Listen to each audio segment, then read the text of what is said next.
Good morning, everyone. Tomorrow is a very special day. Tomorrow is Raksha Bandhan, and I am here to present a technical subject on civil engineering. That is why today's technical topic is on Raksha Bandhan and civil engineering. Yes, you have heard absolutely right. I, Rahul Baghel from Department of Civil Engineering, come in front of you with this topic. Do you have any idea that this traditional festival of Rakhi is directly connected with civil engineering?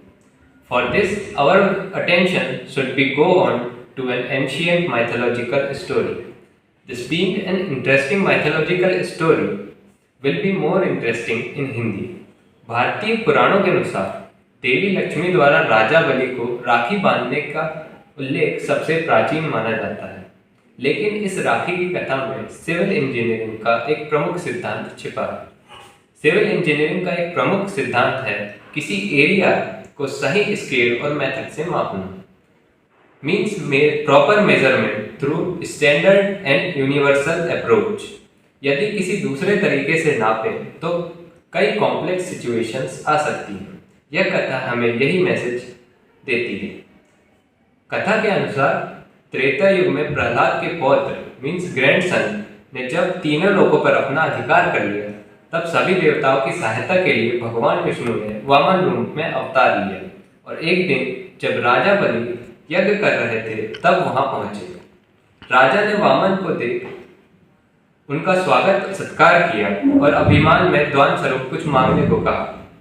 इस पर वामन देव ने 3 पग भूमि देने का आग्रह किया। राजा बलि ने सोचा इन छोटे वामन के 3 पैरों का तो बहुत छोटा नाप होगा, और यहीं पर राजा बलि का अनुमान और गणना गलत हो गई। वामन देव ने अपना आकार बढ़ाकर पहले पग में पृथ्वी और दूसरे पग में आकाश को नाप लिया। अब तीसरे पग के लिए जगह नहीं बचने पर राजा ने तीसरा पैर अपने सिर पर रखने को कहा। राजा बलि की इस दानवीरता को देख भगवान विष्णु प्रसन्न हुए और बलि को पाताल का राजा बना दिया और एक वरदान मांगने को कहा। राजा ने भगवान को अपने साथ रहने और रक्षा करने का वरदान मांग लिया। माता लक्ष्मी को यह पता चलने पर वे बहुत चिंतित हुई और राजा बलि को अपना भाई बनाने का निर्णय लिया। तब उन्होंने राजा बलि के पास जाकर उन्हें रक्षा सूत्र बांधा और बदले में भगवान विष्णु को मांग लिया।